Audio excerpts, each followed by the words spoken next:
దేవా, ఇన్ని రకాల చేదైన అనుభవాల్లో గుండా నన్ను ఎందుకు తెస్తున్నావు? ఇలాంటి దుర్భరమైన జీవితం నాకెందుకు ఇచ్చావు? ఇలాంటి చేదైన అనుభవాలు నాకెందుకు చూపిస్తున్నావు? ఒకవేళ నువ్వు నన్ను వాడుకోవాలనుకుంటే ఇవన్నీ లేకుండా కూడా వాడుకోవచ్చు కదయ్యా. ఎందుకు నన్ను ఇంత నల్లగొడుతున్నావు అంటే దేవుని సమాధానం, ఆ విధంగా నువ్వు నలిగితేనే, అలాంటి స్థితిలో నలిగి నువ్వు అర్థం చేసుకోగలవు నాయనా. అలాంటి స్థితిలో ఉన్న వాళ్ళు నీకు అర్థం కావాలంటే కాస్త కూస్త అనుభవాలు నీకు ఉండాలిరా, లేకపోతే నువ్వు అర్థం చేసుకోలేవు.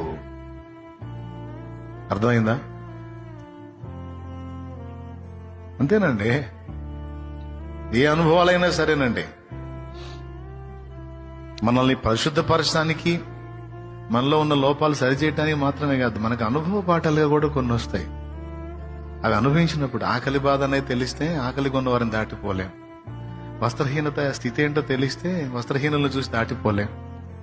రోగపీడన దాని తీవ్రత ఏంటో అర్థమైతే రోగులను కనికరించగలుగుతాం. ఒక పూటకు లేకపోతే ఎంత దుర్భరంగా ఉంటుందో అనుభవిస్తేనే ఒక పూటకు లేదు అన్న వారిని గురించి తెలిసినప్పుడు ఓదార్చగలుగుతాం. అలాగే కొంతమందిని తీసేసి కొన్ని చేదైన అనుభవాలు మిగిల్చి ఇస్తాడు. ఎందుకు తండ్రి నాకు ఇలాంటి అనుభవం ఇచ్చావంటే ఆయన అంటాడు, నా కుమారి, నువ్వు పొందిన ఈ అనుభవం ద్వారా భవిష్యత్తులో చాలా మందిని నీ ద్వారా ఆదరించబోతున్నాను, నేను నీ ద్వారా ధైర్యపరచబోతున్నా, నీ ద్వారా బలపరచబోతున్నా, నీ ద్వారా కాపాడబోతున్నా. మరి వాళ్ళని నువ్వు అర్థం చేసుకోవాలంటే, ఆదరించాలంటే నీకు అనుభవాలు అవసరం కదా.